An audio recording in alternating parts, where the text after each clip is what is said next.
There's so many fees that can be involved in purchasing a home that if you're not aware of all these fees, they can add up. Knowing what you're getting for your money, right? Like, what are you able to choose and what are you not able to choose? Because if you're choosing your realtor, they better be going through all the details of what's involved in this process.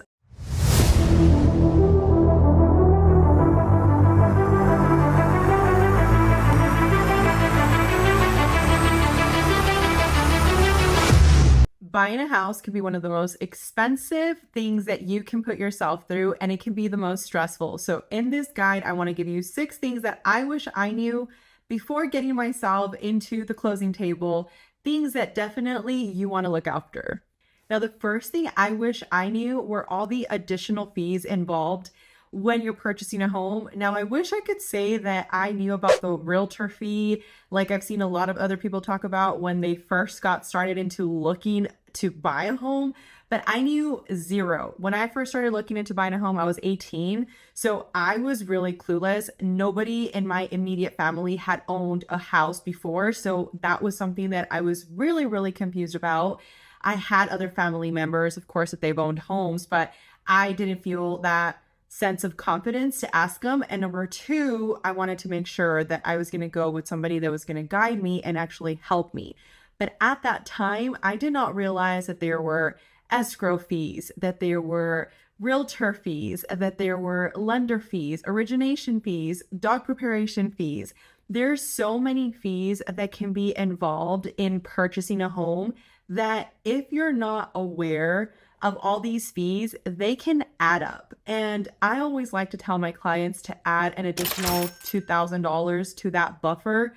So let's just say I'm telling you, hey, your out of pocket is going to be roughly about $20,000.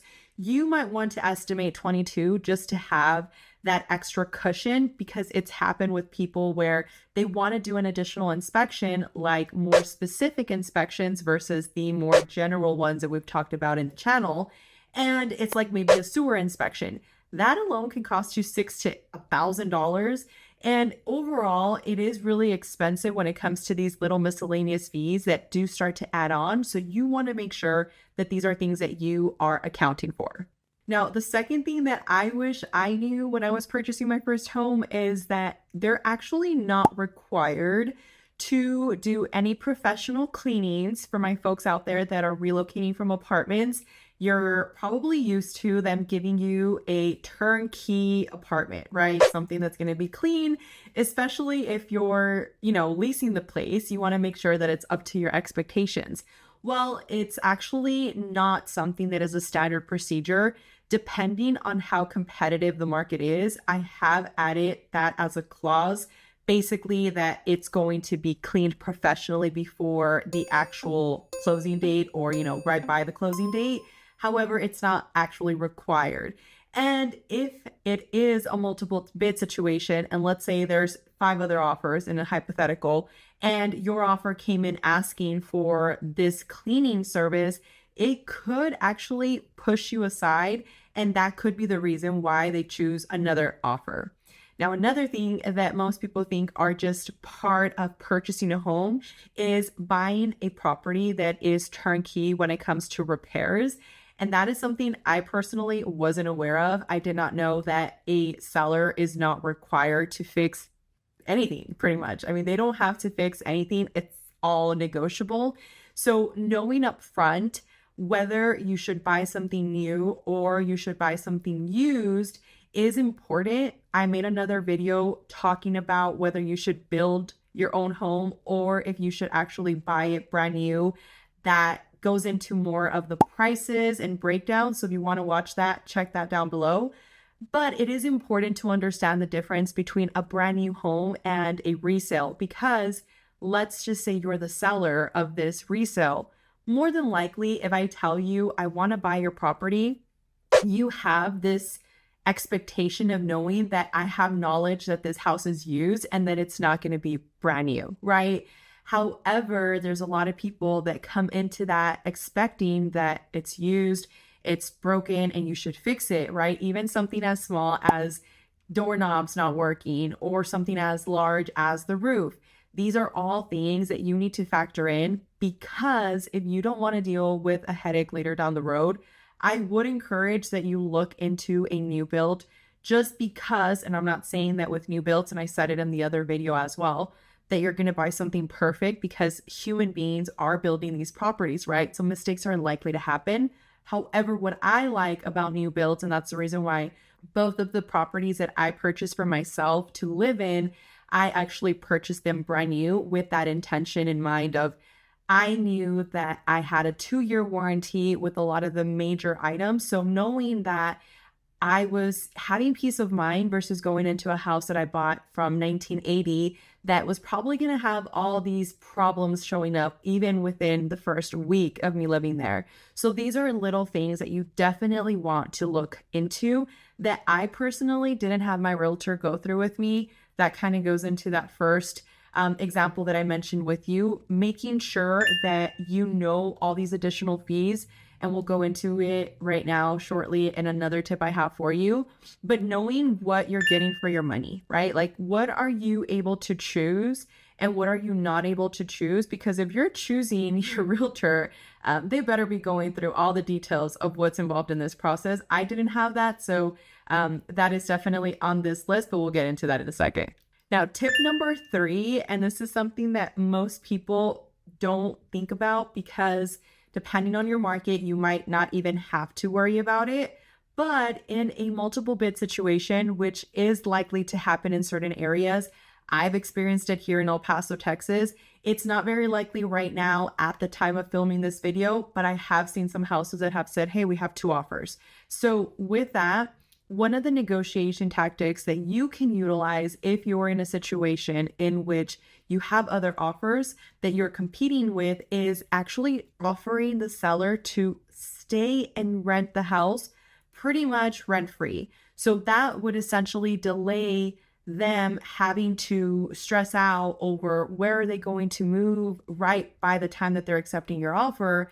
But it still gives you the sense of knowing your offer was accepted, them knowing that they're committed to making that deal work, but it gives you that ability to really shine against the competition if you're in that situation without having to really go overboard, because sometimes people will think that offering more is just going to be that answer. And in most cases, some people are just simply not willing to offer more, because why would you pay more for something that's not worth it? But if you were interested in trying to incentivize them, that's a great way to do it. Now, if you do have to pay more because that's just what the market dictates, then this would be a great addition to add to those offers that you're already making, plus this special incentive to make them feel more compelled to accept your offer. Okay, now number 4 of the things that I wish I knew before purchasing my home, and that is going to be your utilities. Now, utilities is something that can get very, very costly. And if you don't know how much what utilities run for in that area are going for, you can get yourself into a nightmare. So I'll give you an example. Personally, I have an EV vehicle, so I charge my vehicle at home. And I've used this example before. When it comes to the electricity, I've run the scenarios, and me actually charging my vehicle every single night, having the AC on when it is over 100 degrees outside, making sure that my house is no more than 70 degrees and the AC is constantly on, making sure that everybody is comfortable. My electric bill in the summer has not been more than $300. And I say that because that's pretty great given the fact that I'm charging my car every single night and I drive my car every single day. So these are things that personally you want to know, especially if you're coming from an apartment in which maybe your cable and internet were covered, or maybe because the house that you were in was smaller, that's something that you're not factoring in. Very, very clearly, I have seen that here in El Paso, especially my folks that come from like big cities, they always are pleasantly surprised with how much lower the cost of living is here. And I'll give you an additional example to that. Most of the times when my Airbnb is booked, it will get booked 20 days out of the month. So if that happens, I have a pretty good idea of how much it's actually utilizing in terms of the electricity, in terms of the gas, the water. And my water has not been more than literally maybe $50 to $70. My gas is the lowest one because I think that when people stay in Airbnbs, they just want to go out and eat. But I can give you an example of when I had that house as my personal property before turning it into an Airbnb. And it was a residence where 5 people would be there. And I've never spent more than like $80 of gas. So now without it being occupied, it's probably about 40. So cut that in half. And the electricity, that house, which leads me into a tip for your utilities to be very, very mindful of so you don't go through the scenario that I put myself through. And that is solar panels. So solar panels can be very great, but they can also be very, very bad. Okay. So in my example, the sales rep was out for his money and didn't really care about the fact that he was going to basically take advantage of my situation and not knowing nothing about the solar panel world. So at that time, remember I told you I was looking into buying my first house when I was 18, right? So I was very naive.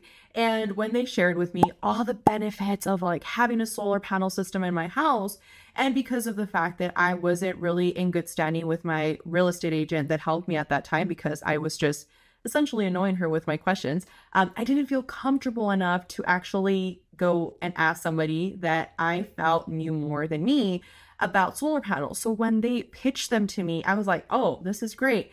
I'm going to pay less in my electricity and that's it. Like, this is phenomenal, right? And then they also incentivized me with like some incentives, some like green energy incentive that I was going to get back, which was complete BS. I highly encourage you look more into that before you get solar panels if that's something you're looking into doing. But this is not about that. It's about the electricity. So for me, when I got the system, they told me you're going to be paying roughly about $116 monthly. And if you don't hit this payment, like basically because of the way that they structure it, every single company is different. They're like, if you're still giving the minimum payment by this month, your period of monthly payments is actually going to slightly increase. So it's going to go to about like 160.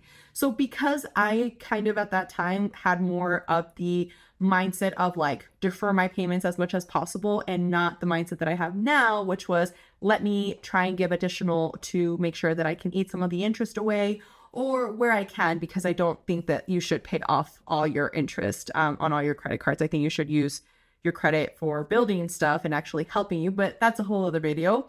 So at that time, I had the mentality of just keeping it. And at one point it basically went up to 150. So I had this this solar panel bill. Plus, because of the fact that the solar panels were not producing the electricity, the watts that it needed, now I had an electrical bill. So I had my solar panel bill and then I have my electrical bill. And then my electrical bill, if the solar panels basically didn't perform what they were supposed to, then obviously at that point, my bill for the electricity is going to be higher. So this is where I highly encourage you to make sure you really know what you're going to buy, because I have seen where I've represented clients that are purchasing a home that have solar panels. And because I know about this, I always am very, very strict on the other agent that's representing the seller to make sure they provide me at least 6 months of like history that they've been producing electricity the way that it's supposed to. But anyways, when that does happen, you just want to make sure that it's producing what it needs. And depending on how it's structured, that it's not going to go up on you. Because if you sign and you're purchasing the home and then you originally were told, hey, your monthly payment for your solar panels, it's going to be 150, and you're thinking it's going to be 150, but then they have something like what I went through happen, that could be something you're not happy about. So just knowing everything. And by the way, this is a public service announcement here. Be very careful with the solar panels for Tesla, because they gave my client the worst experience. Like I love my clients. Like when I start working with somebody, I genuinely see them as a friend or they're part of of my family, because I get very close to them if they allow me to, and if they, have that energy with me as well. And this client in particular, she's a sweetheart, and she had solar panels added to her house. I did not help her buy that house. She purchased that house many years ago, but recently, as she was getting ready to sell, she had not reached out to anybody. She just got, approached by a sales rep. They sold her on the solar panels. They sold her on how great this was going to be. And they sold her on the fact that she would be able to basically transfer them. And when that day came for us to try and sell the house, and we were trying to, number one, have her basically just pay them off of like the proceeds. Well, first we tried to, let me backtrack because that story was really long, but I'll make it short. She was first trying to transfer them to another property, but they said it was going to take about 6 months. When originally, when they quoted her on like this whole like great, amazing deal, they were like, if you want it done, it's going to be done very quickly. It should be done within like weeks. It's nothing that would take anything longer than, a month. So when we hear 6 months, we're like, oh my goodness, like we're going to lose a deal, right? Because we already had gone under contract. We had already pitched this deal as the way it had been structured based off the information she had been provided with, right? So on top of that, once we found out we weren't going to be able to transfer them because it wasn't going to work out, she was basically resorted to pay them off from the proceeds that she should have kept in her pocket. And those solar panels had to stay in the house because she wasn't even able to like transfer them over to the other house because it was going to be this whole other fiasco. So just be on the lookout, okay, if you are considering adding those. Okay, and the last thing that I wish I knew before purchasing my first home is all this stuff about what the tax advantages are when you're actually purchasing a home and what's the difference between it being your actual house and an investment. So I'm going to simplify it for you because there's a ton of great people out on YouTube that can over explain it. But the way that I want to mention that you can separate the two is when this is your house that you lived in, and you were in that house for at least 2 years, basically you have a tax advantage for up to $250,000 of the capital gains. Meaning if in a scenario, let's say you were supposed to actually walk away with only $250,000 as your gains, you don't have to pay any taxes on this example. However, in this other example, if it's a property that was an investment, you would have to pay your gains, right? Your property tax gains on that. So when it comes to a 1031 exchange, because I know a lot of my investors, they do that, it can be great, of course, if that's what you're doing, because you basically just get the money from one property, you never touch it, you basically put it into another property. So therefore it's deferred, but keyword there is it's deferred. So you're still going to eventually pay for it, but it's still a very good vehicle for those people that are looking into that long-term growth, because that's something that they're going to use to maybe, let's say you bought your residential house and then you got into your next property being a quadruplex, and then you go into now a commercial. So it's helped you, right? Really get into something bigger. That's a great strategy for that. But if you're buying this as your first property, I would highly encourage you that before putting it as an investment, that you at least live in it for 2 years. That's what I did with my Airbnb. And if that ever came to me wanting to actually sell, that would be fantastic, because that was a primary residence of mine. So that is definitely something you want to keep in mind. Now, I am not a advisor for your CPA needs, so this is just information that I've done and things that have worked for me based off the information that I've researched. So definitely do your own research when it comes to that to make sure that you are equipped. And tip number 6, and this is a big one, and this is my favorite one of the whole list, and that's that you get to choose your lenders, you get to choose your realtors, and you get to choose your inspectors. Now, let's simplify all of these. Inspectors, why is it important to know? Well, because if you are working with an agent, let's just say you are Betty in this example. And Betty, you're relocating to El Paso and you see that awesome for sale sign on that yard and you call that realtor on Main Street, right? So Betty's on the phone with this agent on Main Street. But this agent on Main Street is very much hungry for that commission, right? And they're representing the seller. And this house has literally been on the market for, let's say, a good 200 days, right? Well, At this point, Betty is super excited because she still loves this house, right? The only reason the house has been on the market for 200 days is just because that's just the way the days on market are looking in that area. Nothing wrong with the property. However, there's some repairs that need to be fixed, right? So, agent from Main Street tells Betty, hey, I have an amazing inspector and I'm going to connect you. Well, if Betty doesn't know that she can choose an inspector, she's going to go with this inspector. And what's going to happen if this Main Street agent has a good relationship with this inspector?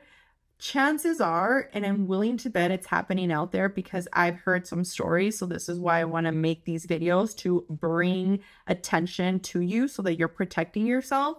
But chances are that that realtor could say, hey, look the other way when it comes to some of these major things, or just say that they're not as big of a deal as they really are.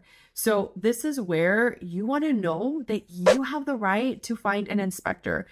And I personally, because I've seen it in other videos that I've made in the comment section where people have said like, oh, you know, all the agents are just in it for themselves.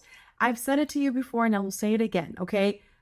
Not all people are the same. Okay. So just like there's good teachers, there's bad teachers. Just like there's bad agents, there's good agents.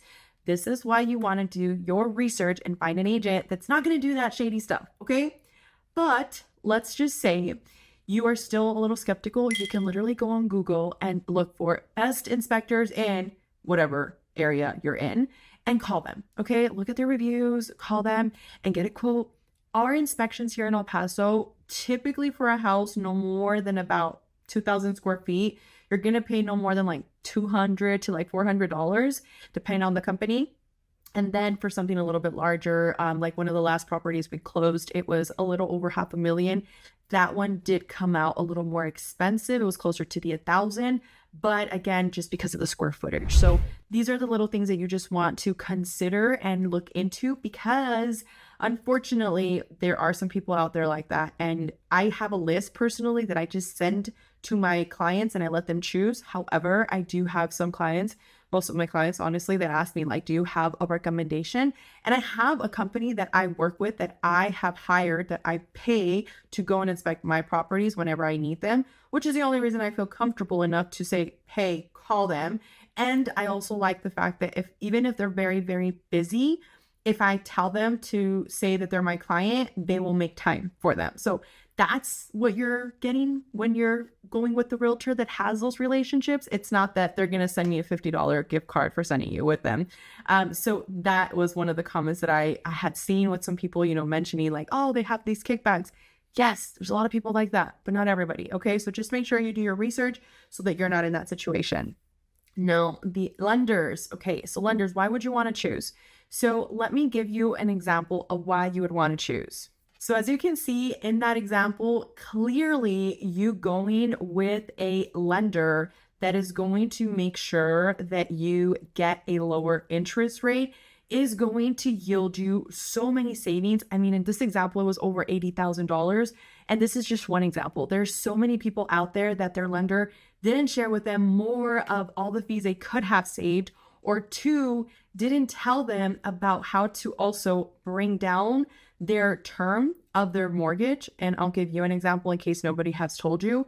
Every single year, if you can afford to give an extra 2 payments toward your principal of your mortgage, you are going to eat at the interest so much.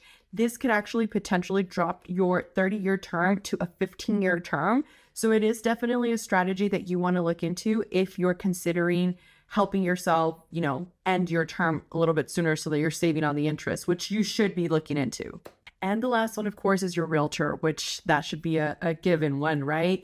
You have to make sure that the person you're going to work with has your best interest in mind. So when you are going to call an area, yes, I know that on Google, you're going to go and find, you know, best agents in the area. That's amazing. But at least call 3 of them. You know, don't just go with the first one. Call 3 of them, see how the relationship goes, and then go from there. Now, I will say another thing that I highly encourage you to do is a Zoom call, because some of the times over the phone, you know, it's a little hard to really get a feel for the person. That's why I love these videos, because you guys find me, and then you guys are like, hey, I like Alexa, she's saying things how it is, I want to work with her, and then you contact us and then you want to work with us because we're building a relationship, because we're providing value, because we're not asking you to sign on the dotted line before giving you information. Okay, so I would just highly encourage you to do the same thing. And if you are looking to purchase in the El Paso market, we have you covered. However, if you're not looking in the El Paso market specifically and you're looking at another area, we have taken the time to look for agents to recommend you with. And I just want to explain to you what that means, because I've seen a lot of agents talk about like, we can send you with an agent. This is what it means, okay? When we're sending you with an agent, it means that we have taken the time to find amongst all the agents in that area an agent that we feel confident enough to say they could be an extension of my brand, of who I am and how I cater to my clients. That is what that means. And unfortunately, some agents don't take the time to actually make sure that who they're going to recommend you with is going to take you seriously and make sure that they prioritize you. And it's happened so many times where they have had situations where they sent a referral out to somebody, and if that agent, wasn't actually serious about it, they dropped the ball, and then the client, is back to having to look for somebody. So you want to make sure that the person that you're going to get in touch with is going to have your best interest in mind. So if that's something you're interested in, we can help you. I also want to share with you that we do have a ton of free content and resources for you on the links down below. So if that's something you're interested in grabbing, we have a free seller guide, and we also have a free seller buyer handbook that helps you with A to Z on all of the strategies. And we also have links for you to book your Zoom call if you're interested in learning more about the process of working with us. So with that being said, I want to thank you for being here today, and I will talk to you on the next one.